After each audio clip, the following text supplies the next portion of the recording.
is the reason why people who are abused by narcissists like to be alone at home. Living through narcissistic abuse often results in profound mental scars, prompting individuals to seek solace within the confines of their homes.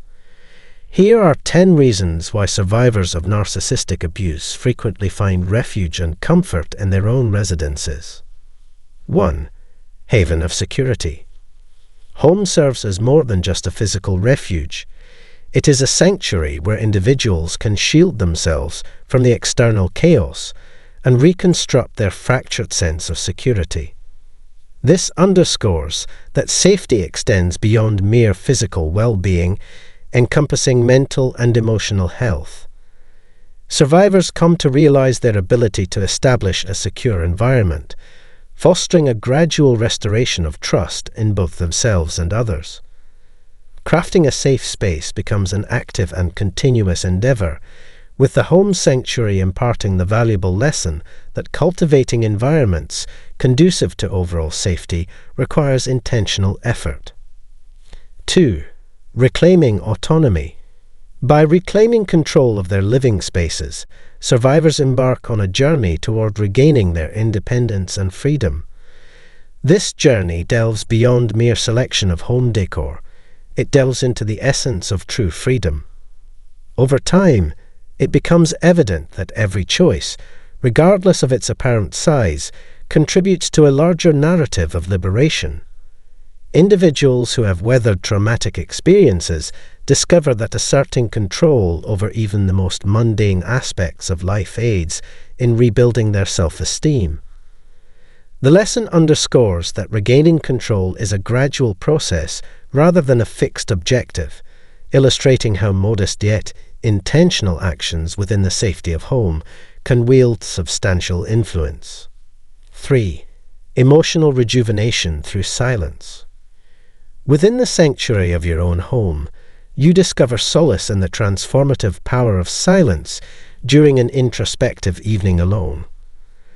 Lessons unfold as you navigate your emotions within the secure confines of your personal space. Emotional healing, an intricate and individualized journey, lacks a straightforward trajectory. Your home evolves into the canvas where you craft your emotional masterpiece, one nuanced stroke at a time. Within this haven, emotional healing becomes a bespoke and deliberate process, reinforcing the understanding that each survivor's path to healing is unique. The home transforms into an experimental arena for various therapeutic approaches, be it mindfulness, introspection, or seeking professional guidance.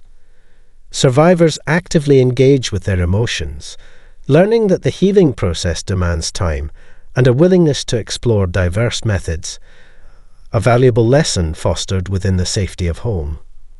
4. Cultivating trust anew. Trust flourishes within the home as survivors intentionally curate an environment that reflects reliability. An acquired insight is that trust, though delicate, can be nurtured and fortified through choices made within the home. Survivors recognize that fostering trust extends beyond external elements. It necessitates an internal shift where one acknowledges their own trustworthiness and that of others. The home becomes a symbol, conveying a clear lesson. Trust is a reciprocal journey that commences within and extends outward to others. 5. Evasion of triggers. The home undergoes a meticulous transformation into a strategically designed haven, shielding individuals from reminders of distressing memories. Survivors glean the challenging wisdom that confronting triggers is integral to their healing journey. Maintaining a deliberately controlled environment within the home becomes an invaluable classroom, teaching survivors to identify, comprehend, and address triggers. The takeaway underscores that once identified, triggers can be effectively managed, liberating survivors to lead fuller lives without being perpetually ensnared by past traumas. 6. Sanctuary of empowerment. Within the confines of home, survivors actively curate an ambience that reflects their sense of empowerment, reinforcing the notion that empowerment is an ongoing, purposeful process. The home undergoes a metamorphosis into a secure space where individuals engage in activities fostering strength and resilience. This empowering sanctuary, crafted by survivors, serves as a testament to the enduring lesson that empowerment is not a singular event, but a continual voyage of self-discovery and personal growth. The resident stands as a living embodiment of the crucial lesson that embracing one's power is an ever-evolving process that brings transformative change. 7. Establishing boundaries and limits. Envision the act of setting boundaries within the haven of your own home, perhaps allocating uninterrupted time for personal pursuits. The emotional lesson materializes as you recognize that boundaries are not constrictions but liberators, allowing you to prioritize your needs and cherish your well-being without the burden of guilt. The art of establishing and upholding emotional limits is honed through practice within the home. Survivors grasp the crucial understanding that delineating limits is not selfishness, but an essential facet of self-care. The establishment of clear boundaries emerges as a pivotal component in safeguarding emotional well-being, with the home environment, encompassing both physical and emotional limits, serving as a tangible exemplar. Survivors acknowledge that limits are not barriers but vital structures fostering healthy connections and preventing the recurrence of abuse. 8. Rediscovering inner harmony. As a space for contemplation and introspection, the home evolves into an academy where survivors re-establish a connection with their authentic selves. The acquired lesson underscores that the journey of self-discovery is perpetual, demanding intentional moments for reflection and communion with one's deepest desires, values, and aspirations. For survivors, the deliberately crafted home environment, mirroring their true essence, becomes a supportive backdrop for their ongoing voyage of self-exploration and comprehension. 9. Intentional social dynamics. Within the confines of their homes, survivors deliberately dictate the timing and manner of their social engagements. The inherent lesson manifests in the understanding that conscious and purposeful social interactions pave the way for more meaningful relationships. Survivors grasp the concept that the significance of relationships lies in their quality rather than sheer quantity. Their homes morph into experimental grounds where novel approaches to engaging with others are explored, all while prioritizing personal comfort and well-being. Picture intentionally choosing when and how to interact with others in the comfort of your home, an emotional scenario highlighting the importance of mindfulness in social interactions and emphasizing the notion that fostering meaningful connections takes precedence over mere numbers. The home transforms into a sanctuary for experimenting with fresh methods of social engagement, always with a focus on personal comfort and health. 10. Cultivating a nurturing environment. Envision the transformative impact of intentionally infusing positivity into your living space. Vibrant decorations, soothing hues, and purposeful activities collectively contribute to fostering a positive ambience. This emotional illustration imparts the crucial lesson that the elements surrounding you wield significant influence over your mental well-being, with your home emerging as a constant affirmation of the paramount importance of radiating joy. When you make conscious choices to adorn your living space in a manner that uplifts your spirits, it evolves into a dynamic haven conducive to your mental health. The takeaway emphasizes that the external environment profoundly shapes one's emotional state, and actively striving to craft a positive space can enhance emotional resilience. Survivors understand the profound impact of maintaining a positive home environment on their overall well-being, reinforcing the notion that curating positivity is an ongoing and intentional journey. Understanding why individuals who have experienced narcissistic abuse seek solace in their homes, provides insights into the intricate process of healing and recovery. The home transcends its role as a mere dwelling, becoming a vital component in the healing journey toward reclaiming one's identity and forging a new life, untethered from the lingering effects of past abuse. Hello everyone. We're discussing the aftermath of rejecting a narcissist after realizing their actual nature. Selfish narcissists exploit others' emotions. They believe they are the most important, deserving, intelligent, and praiseworthy. Putting down others, envy, and a desire to be the best in everything are subtle signs of these traits. They manipulate everyone seen as a slight threat. Love bombing and trauma bonding are frequent methods for narcissistic suppliers. By convincing their targets that relationship problems are their fault, narcissists evade accountability. Narcissists, self-righteous and unaware, think they can treat others whatever they choose. Their phony persona protects them, causing tensions and the appearance of constant conflict. Have you seen a narcissist lie about being hit on to upset friends? Deception can cause miscommunication and wrath. My first boyfriend flirted with my closest buddy, teaching me this. Remember that narcissism is a personality feature, not a disease. Everyone has favorable and negative traits. Understanding our egos and harshness helps us evolve and become more self-aware. Self-development means being less reactive, eliminating ego-driven habits, and acquiring insights. However, growth is not guaranteed, especially with a cruel, arrogant, and uncaring narcissist who may cause reactive responses like an abused puppy. Personal progress requires acknowledging and addressing our tendencies. Self-aware and willing to improve shortcomings are healthy traits. Unfortunately, narcissists use self-awareness for manipulation and avoidance. Distance and impartiality are needed to handle narcissistic abuse. Healing begins with recognizing patterns in ourselves and others. Narcissists often act like they control you, suppressing your thoughts. Confronting them may become abusive and aggressive. Narcissistic relationships, especially codependent ones, can make you feel bewildered and barely alive. Though dysfunctional families lack perspective-taking tools, remember that you are not accountable. Narcissistic love bombing can make you feel like you're walking on eggshells every day with their entitlement, victim blaming, and unsubstantiated allegations.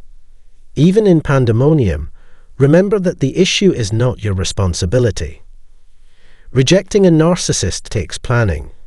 What to expect when confronting them is crucial. Preparing for battle by studying your opponent helps you stay calm.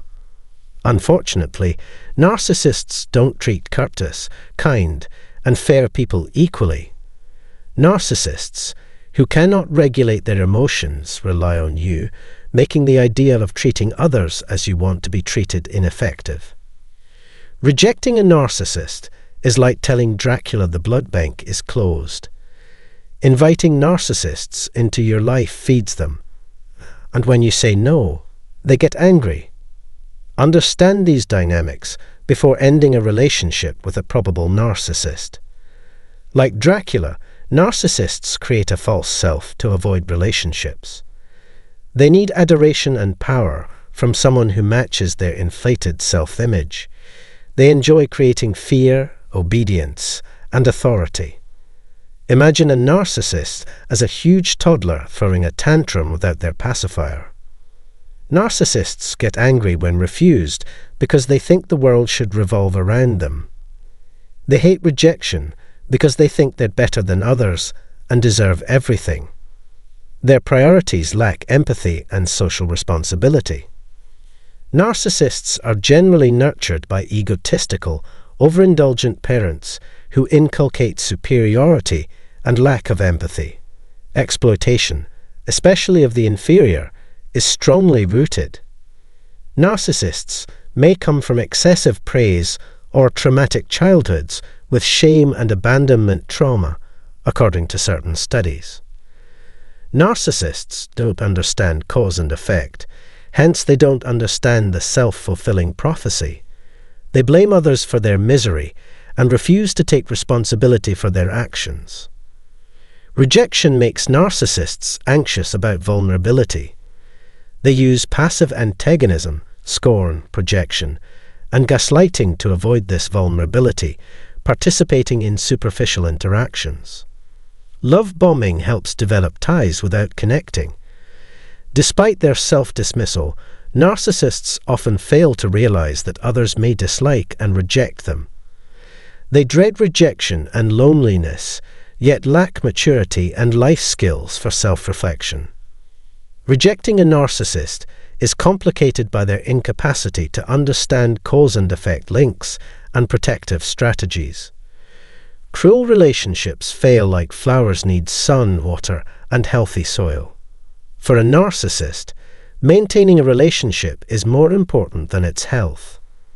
Despite distance, they use passive aggression, triangulation, and degrading tactics to maintain contact. Narcissists use ego shields to isolate themselves. Breaking up with a narcissist is like opening a wound. Narcissists blame their partners for their own sadness and attack, unaware that their damage, rejection, and behaviors cause them to leave. Their failure to understand cause and effect linkages makes them think their spouses are harming them.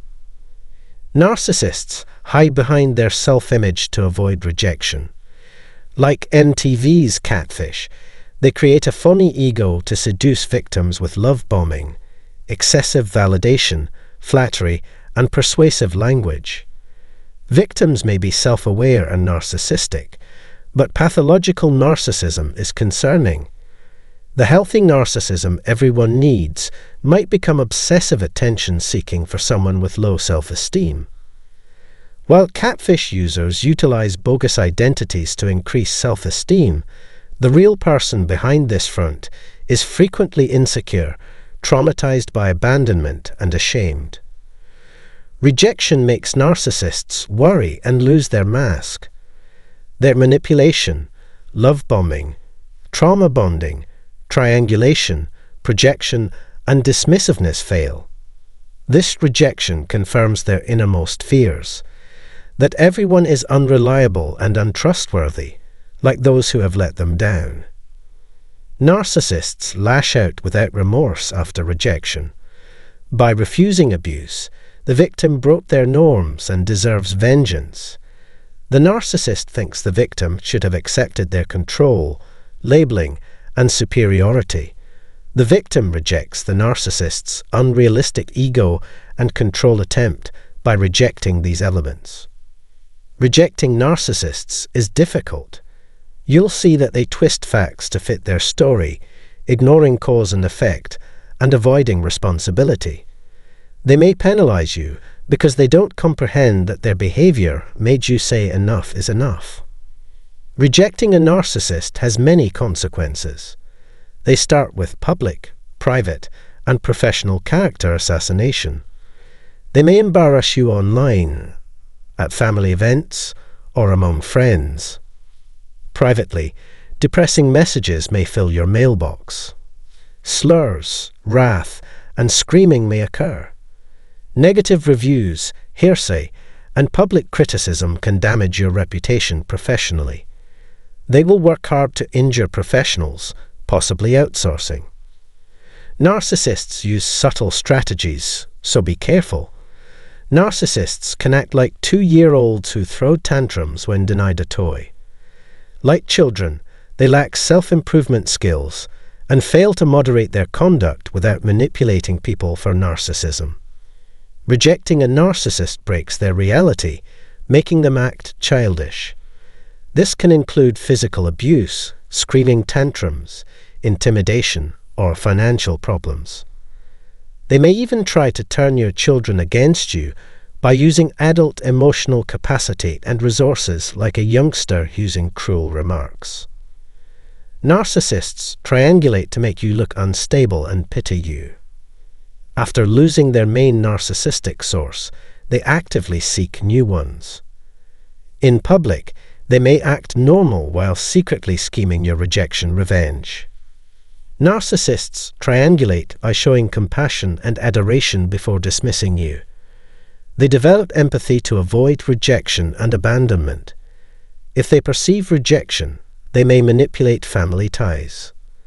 My parents supporting my ex was very upsetting, and as a codependent, it took years for me to recognize and act on my emotions.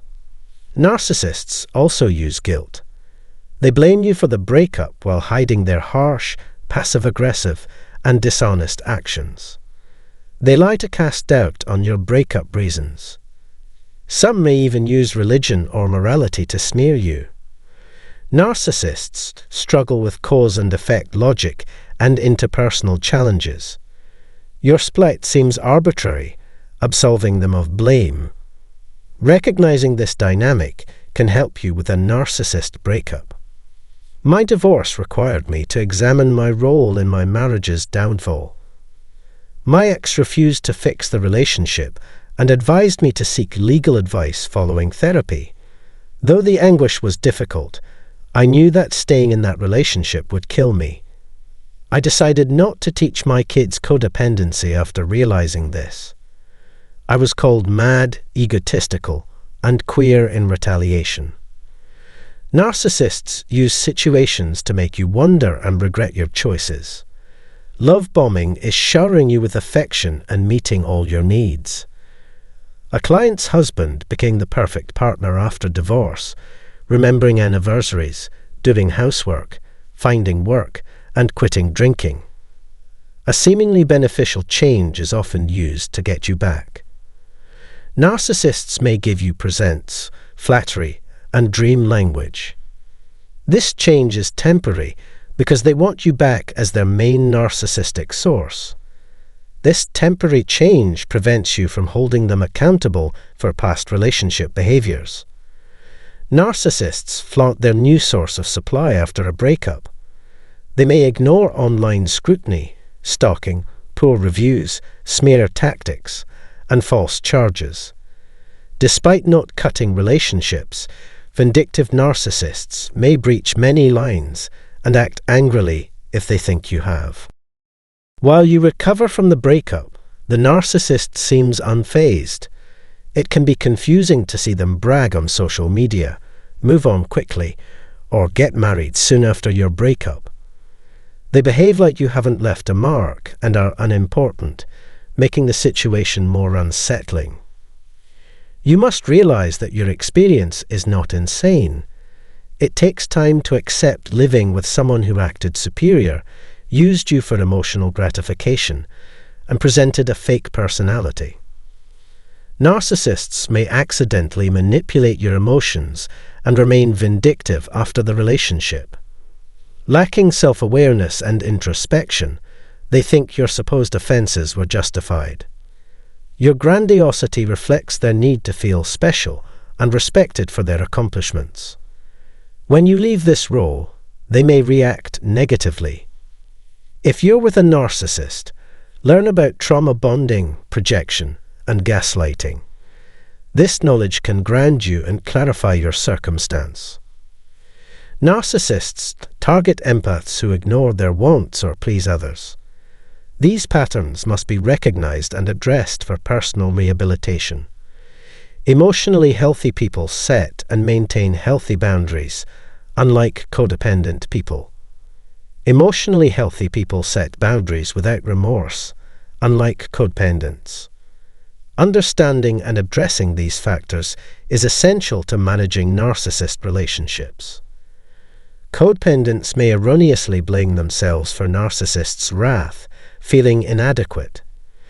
Narcissists may use your weaknesses in disagreements. Sharing personal difficulties requires discretion and a confidant who values and respects your experiences, regardless of relationship status. Rejecting a narcissist can cause manipulation and vengeance. Leave your thoughts below and subscribe for more smart debates. Till next time.